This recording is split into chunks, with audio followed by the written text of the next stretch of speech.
भगवान 2 दिन की कैजुअल छुट्टी पर। पंजाबी में हास्य रस की एक कविता है, रब 2 दिन की कैजुअल छुट्टी थे। तो मित्रों ने आग्रह किया कि इसका हिंदी में अनुवाद करके सुनाइए। तो मित्रों के अनुरोध पर कोशिश की है। पंजाबी मूल रूप वाला पंच तो इसमें नहीं आ सकता, परंतु कोशिश की है। आप सुनिए और आनंद लीजिए। भगवान 2 दिन की कैजुअल यानी आकस्मिक छुट्टी पर। भगवान कभी छुट्टी पर जाते तो नहीं हैं, परंतु क्या करें, यह तो कवि की कल्पना है। कहते हैं ना, जहाँ ना पहुँचे रवि वहाँ पहुँचे कवि। तो सुनिए कविता, भगवान 2 दिन की कैजुअल छुट्टी पर। भगवान बोले, छुट्टी जा रहा हूँ, चल संभाल ले चल कर काम मेरा। बात सुनकर भगवान की यूं लगा, जैसे निकल चला है अभी दम मेरा। मैंने कहा, तुम्हें मिला नहीं और कोई, यह झंझट क्यों मेरे गले डाल रहे हो? मैं तो अभी सिपाही भी नहीं बना, सीधा ही थानेदार तुम मुझे बना रहे हो। और पहले छुट्टी आपने कभी नहीं की, अब क्यों हिम्मत हार कर बैठ गए हो? आपके उड़े हुए रंग से लगता है आप भी इश्क के चक्कर में पड़ गए हो। भगवान बोले कि आदम जैसी सोच है तेरी, तू अभी से मेरा स्वरूप हो जा। 2 दिन के लिए मैं तेरा रूप होता हूँ, 2 दिन के लिए मेरा तू रूप हो जा। लो जी, भगवान की कुर्सी पर बैठ गया मैं। टोले परियों के हार पहनाने लगे।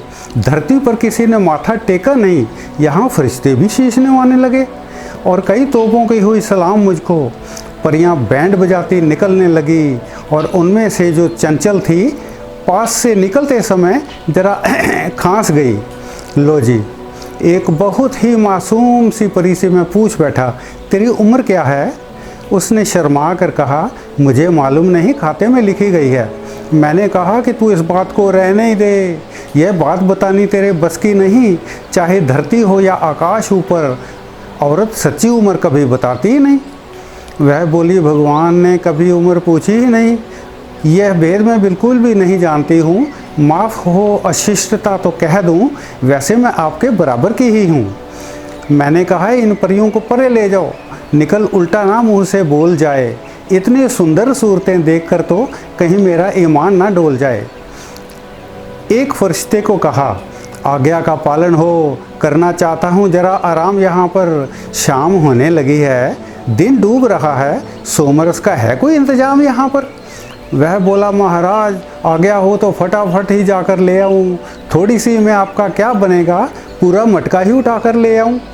मैंने कहा, दिल तो पीने को करता है, परंतु रहने ही दे, मैं भी अपने होठों को सी लेता हूँ। वैसे तो मैं पीने के हक में नहीं, कोई मुफ्त पे आए तो पी लेता हूँ। धर्मराज बोले, पेश करूँ खाते? सबके लिखे हैं पुण्य और पाप यहाँ पर, कौन सी किसको कितनी सजा देनी, करना स्वयं आपने न्याय यहाँ पर। मैंने कहा, खाते में जो कुछ आपने लिखा है उसको पढ़कर न्याय हमेशा होता है, परंतु यह बताओ, जिसका केस होता है उसका वकील नहीं पेश होता है? वह बोला, यहाँ पर सबके साथ पूरा न्याय होता है, वृद्ध वयस्क या कोई बालक हो। वह बोला, वकील यहाँ पेश तब हो जब झूठ को सच बनाना हो। मैंने कहा, जितने दिन मैं भगवान की सीट पर हूँ, ना किसी का जन्म हो, ना किसी को मरने दो। पाप खाते में लिखने की कोई आवश्यकता नहीं, जो करता है उसे जी भर के करने दो। धरती पर कोई छोटा है और कोई बड़ा है, छोटे बड़े का ना यहाँ फ़र्क रखो। जो लंबे समय से स्वर्ग में बैठे हुए हैं, कुछ दिनों के लिए उन्हें नरक रखो और नरक वालों को स्वर्ग में ले जाओ। मैं आज नया इंसाफ करता हूँ, अपनी पावर का पूरा इस्तेमाल करके सबकी आधी सजाओं को माफ़ करता हूँ। लो जी, स्वर्ग में हाहाकार मच गई, उल्टा चक्र बंद होना चाहिए। नरक वाले ऊंची आवाज़ में बोले, भगवान इसके जैसा होना चाहिए। मेरा एक बाजू पकड़ा स्वर्ग वालों ने, एक बाजू पकड़ा नरक वालों ने। दोनों ने मुझे ऐसे घेर लिया जैसे जीजे को घेरा सालों ने। कोई इधर खींचे, कोई उधर खींचे, सांस ऊपर नीचे मेरी चलने लगी। मैंने कहा, हे भगवान तुरंत लौट आओ, किन चक्रों में मुझे फंसा दिया है। भगवान झट से आकर फिर कहने लगे, एक दिन में ही भट्ठा बिठा दिया है? फरिश्ते होकर इकट्ठे फिर भगवान को कहने लगे, भोला समझ कर ये हमें चारता था, जब हम जरा भूँ फिर आते थे यह परियों को आंखें मारता था। मैंने कहा, भगवान जी एक बार तो क्षमा करो, आगे से भगवान नहीं बनना मुझे।